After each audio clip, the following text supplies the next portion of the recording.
So good morning. So we're called forth. We're called forth to open our hearts and to, in essence, be open. Be open to this new beginning and to pray it forward in unity and from a sense of oneness. And in essence, to move more toward love and move away from fear and at the same time acknowledge it.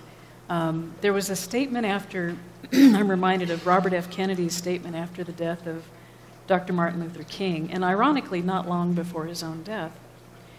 His speech became known as the mindless menace of violence, and we can all have compassionate communication and openness and oneness instead of separation, instead of violence. Whether it's violence in our own situation of any struggle or problem or whatever that is. He said that violence breeds violence and repression breeds retaliation. So that's why I'm asking for oneness and to be, in essence, broken open and healed and whole. And that only a cleaning of our whole society can remove the sickness from our soul. So there's a cleansing. There's an opportunity to purify our intent. There's an opportunity to purify our feelings. And so we can pray it forward, we can speak out on behalf of what makes common sense. We can speak out on behalf of peace. We can speak out on behalf of equality and compassion. And we can trust. We can trust that we are well equipped, that we can have that place and that's in full expression. So if there's any withhold or separation, we know that we can bring that into full expression as far as our oneness that extends from our soul, that extends from our heart. So we can pray it forward, and we know that there's something powerful that's working its way out in the world. So we can pray it forward and move away from any sense of separation and oneness. And we can, in essence, as Dr. Ken Gordon says, he asks our community to take the lead in bringing about a society that fully embraces diversity and connection so that the manifestation of love and peace is guaranteed.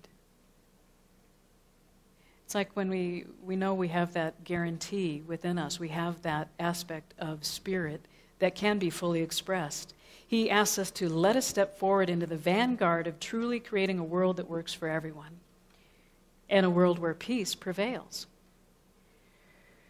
So today, we can make a call to a friend, we can make a call to a neighbor and extend our heart. And it's interesting that Spirit planned this topic about a year ago. I love the synchronicity and the synergy and the symmetry that comes forward. It was how to help others. And so that as we discover how to help others, we know that we don't necessarily need to fix anything, we don't need to rescue anything, but we can be of service. And we can be in service by having that heart and that peace prevail and lead us in love. So, and I suspect that everyone here knows someone in their life that they would like to offer help to. Is that true? Yeah? And I suspect that everyone in their compassionate hearts has been touched by some condition on our planet. So among our global family, what would we like to do? Is it true for us that we would like to be a beneficial presence, that we would like to notice spirit, we would like to be in the oneness? I think we're naturally compassionate. We have the empathy, we have that embrace that we can extend from our hearts and our souls. And there's a connection between our ability to connect with one another and offer assistance to the well-being of each other and embrace the world. If we are feeling down, if we do some volunteering, some selfless service, even if we were to make a phone call, it lifts our spirits. Each of us has a compassionate heart that desires to help others. It's innate, it's natural, we have that tendency moving forward, and each of us would say, wouldn't we say that that's true for ourselves? That we have a compassionate heart and that we want to be of service to the greater world. And in order to do this, we can dream. We can have a new thought. I have a dream. It wasn't that I have a fixing or a rescuing or a situation to massage. It's I have a dream. And I can do. And then I can also detach. I can detach from whatever that outcome is. So I can know the what, the what of that place of being peace, knowing that peace prevails. My friend's wife transitioned recently, and he told the most glorious tale about how he was on the top floor of the hospital, and people had gathered. He was alone for a while, and people had gathered, and they had poetry. Their mom was down the hall. They had poetry. They had song. They had pizza. They had soda. They just said, "Come on, be a part of our family." Yeah, I get goosebumps thinking about it. And he felt so loved and so connected and such in the oneness. And they stood alongside the helping professionals, and so they were on one side of the bed and they were on the other side of the bed. And they stood alongside in oneness and ushered this person into their new expression, into that higher plane, and knowing that there was the love and the light that just really was lifting up and carrying forth the greater yet to be. And to have that happen in whatever transitions that we may have going on, to know that this person's heart was held throughout that path, to know that the person who was in the bed was on their path, and that it was a gentle and tender embrace and just an expression of total love, total and complete love. So there was oneness, there was connection.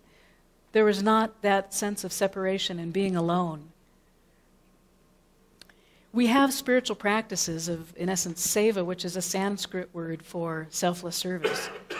And for this family that was on the top floor of the hospital, it was just a natural expression. They had, "Y'all come, we're going to have the best singing out into this person's new expression," much like a birthing process.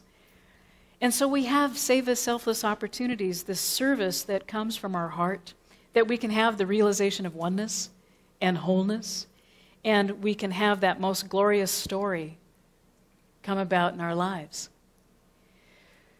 So there's a natural desire that arises. It just arises from an unconditional place where nothing is asked in return. And serving really is its own blessing, and being of service is really a free will offering. The basic things that I do notice is that it does not help if, number one, if we think we have to join people in their struggle, jumping in the pool. You know, I notice that if people are deep in the throes of struggling, we can ask ourselves, how is my being miserable going to help? And don't we enjoy our lives when we help another person and when we know that we're buoyant and we're strong, when we know that we're a beneficial presence? In fact, when people are struggling, they need others who are strong. They need others to be courageous, much like fathers on Father's Day, and celebrating that courage that resides within each one of us, and that are being a beacon of light. How many pillars of light do we know in our lives? That is this masculine or this male figure. I rely and appreciate upon my meditations, my journaling, my mindful walking, my music, my whatever inspirational events, classes that we have here at High Desert, and sharing with colleagues, sharing with friends, reaching out, and just knowing that it fortifies my faith. So I don't think that expression, misery loves company, is very accurate. No. Yeah. If I'm miserable, I don't so much want someone to be miserable around me, right? What it does is it just perpetuates fear, or it confirms that stuck place. And we want to have hope. We want to have faith. We don't want to have no hope.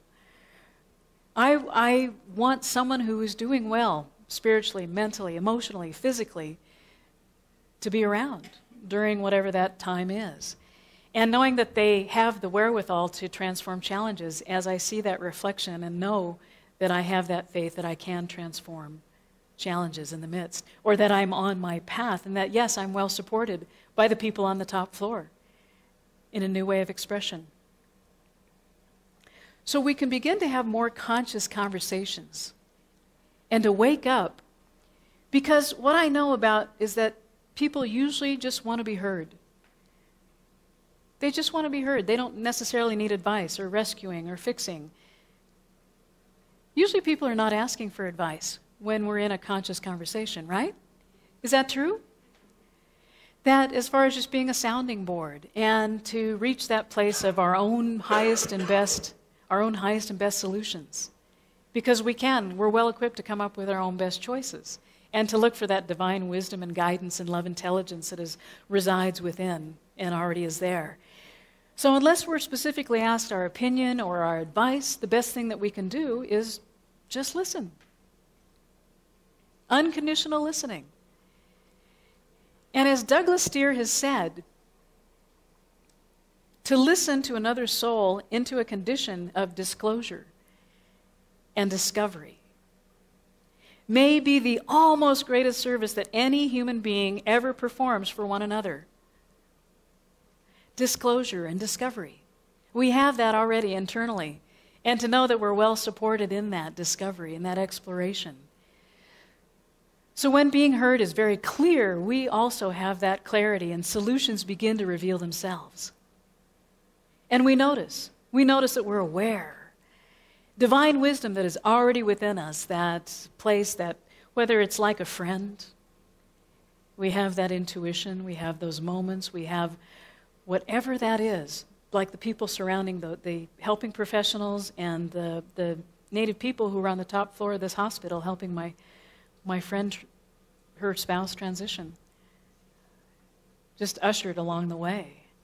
And to have that heartfelt compassion and empathy and to be listening and sharing in those blessings. There was a focus on more being than doing. So we can dream and do, and in essence detach without outlining anything about how it's going to come about, but we're just knowing that we're focusing on our beingness. And what that does is that moves us into a new perspective on how we can help others. We have a new perspective, a new lens through which to look that's clear. And I recall a parable by Marshall Rosenberg, who is the father of compassionate communication, nonviolent communication. So it's good to revisit him. He's like an old friend, too. It's nice to just pick up these old friends off our bookshelves. And he tells the story about there's a man who's canoeing down this river. And he's paddling, and he notices a baby. It's pretty weird, huh? He notices, it's memorable. He notices that there's a baby in distress as he's paddling down this river. And so he goes over and he puts the baby in the canoe and consoles him, and he notices that it was so easy for him to just pick him up. And it was just like this automatic, fatherly response. Just to nurture and to be fatherly and protect. So he paddles for a while, and then he notices that there's another baby. So he picks him up and puts him in the canoe too. And then another, and then another, and then another. Can you imagine I don't know what the river's name was. I don't know if you... And finally he decides that he needs help, right? There's so many distressed babies alongside this, all these river babies alongside this river. He calls for help. And so then there's all these other people that are in their canoes and they're paddling and picking up babies. And at one point, a woman picked up baby number 11. And she says, I'm sorry, I'm sorry, I can't help. I cannot help you. I am going to hand you this baby, and I'm going to go upriver and see who's putting babies in the water. Isn't that a wonderful reminder that not only do we want to pay attention to that rescuing, that impulse to rescue or fix, but how we can best serve and participate fully in getting to the root of the cause if we may be experiencing a struggle or a problem.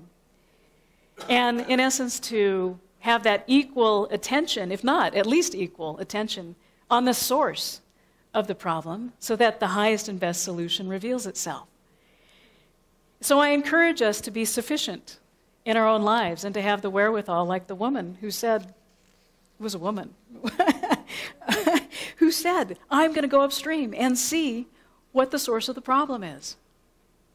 The dads aren't laughing that it was a woman. So I encouraged us to look at the declarations that we have when it's the I can't, or I won't, or I shoulda, or I don't have it. We get to notice what declarations we have in our life. The universe says, yes, you don't have it. Or yes, you've got a river baby right there that needs help. But rather we can affirm that there's a life-giving source and that there's enough. There's enough compassion, there's enough love, there's enough resources, and to be uplifted by the people in this community, to be uplifted by the people in our lives, be uplifted in our daily practice, whether that's meditation, whether that's selfless service, whether that's praying it forward, to be uplifted and to share that in our community. And knowing that we already are on that praying it forward and being in that successful path, we have that successful path wherein we partner with the divine. We're already partnered with that infinite possibility, and we can co-create a world that works for everyone because we have a vision.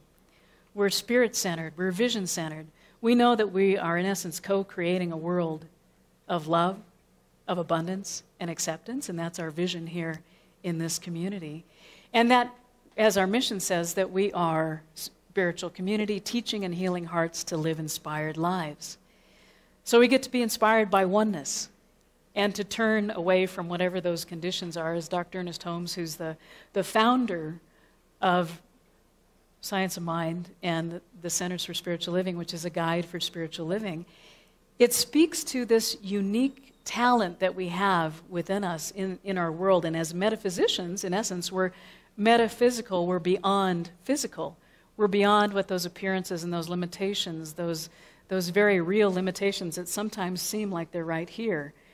That as we help others and we go beyond the physical, knowing that we, yes, are spiritually, mentally, and emotionally empowered and infused with this one source energy, this infinite energy, and this beautiful realm of this new dimension of this new beginning right here today.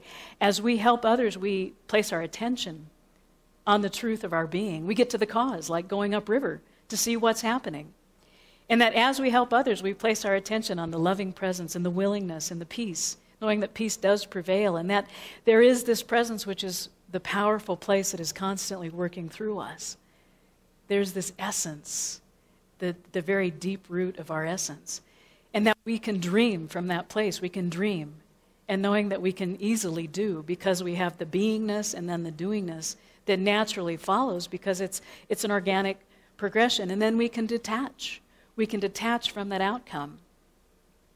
I have some wonderful memories of my dad, Lou, and I had kind of just a healthy, white bread, plain wrap upbringing, and he was a football coach and he coached some Heisman Trophy winners in Watts, Los Angeles, during the riots. Isn't that fun?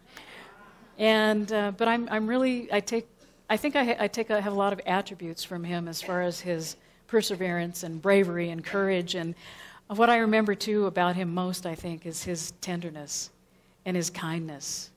And we were about a block and a half from a library. And the rule was that I could have as many books as I could carry.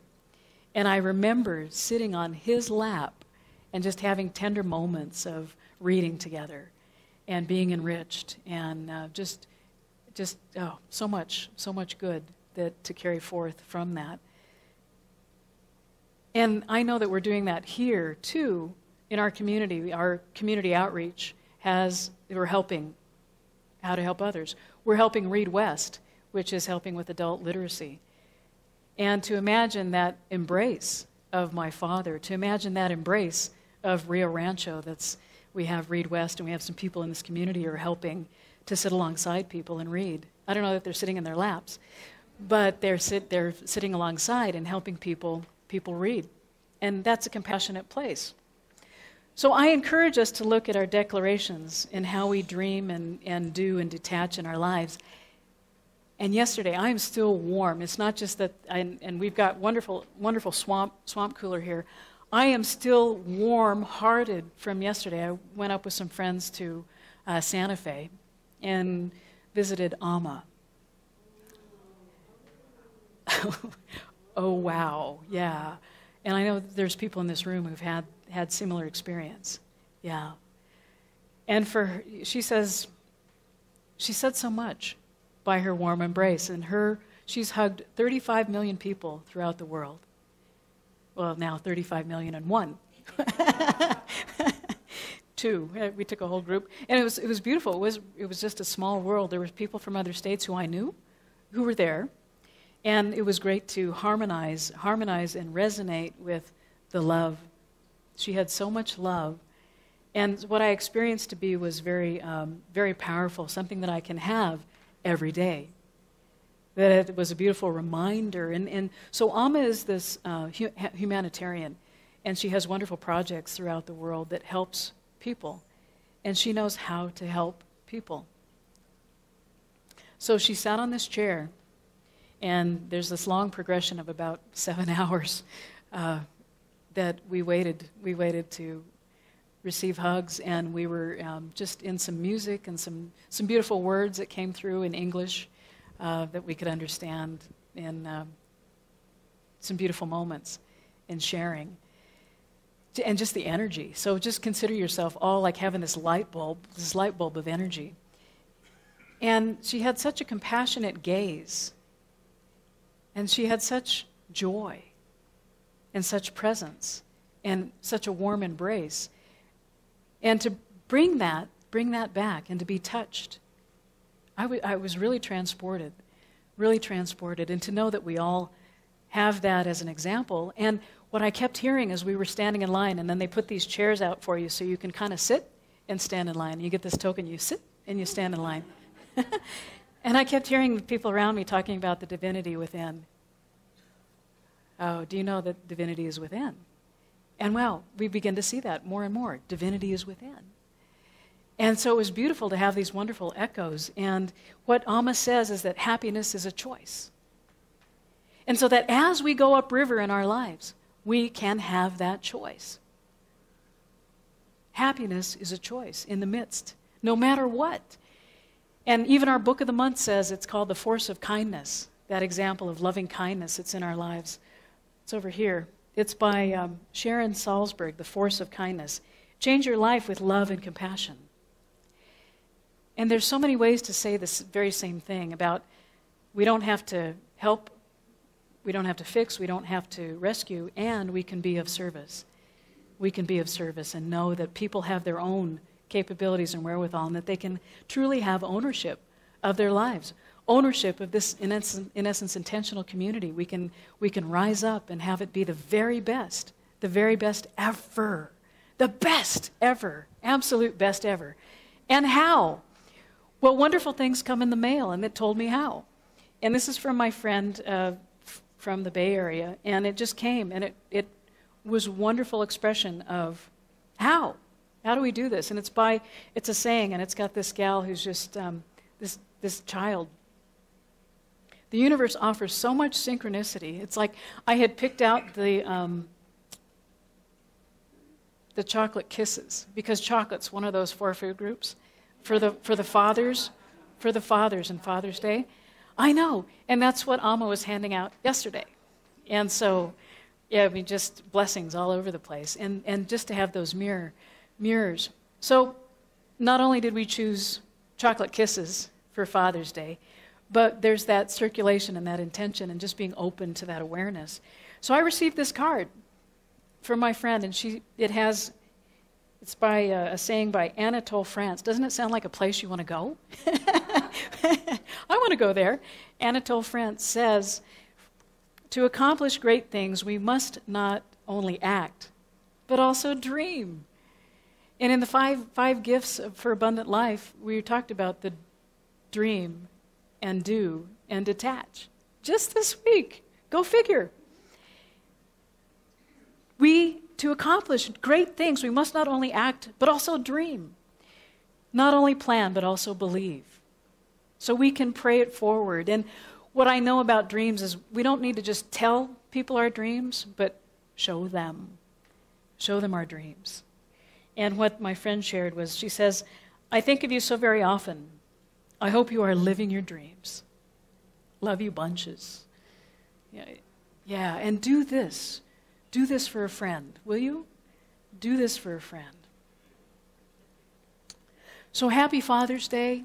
I know that we've all fathered something into expression. We know that we've co-created. There's that creation. There's that powerful place where we're strong and brave and fearless and not separate, but we're in the oneness of the love of the divine life and praying it forward. I love this.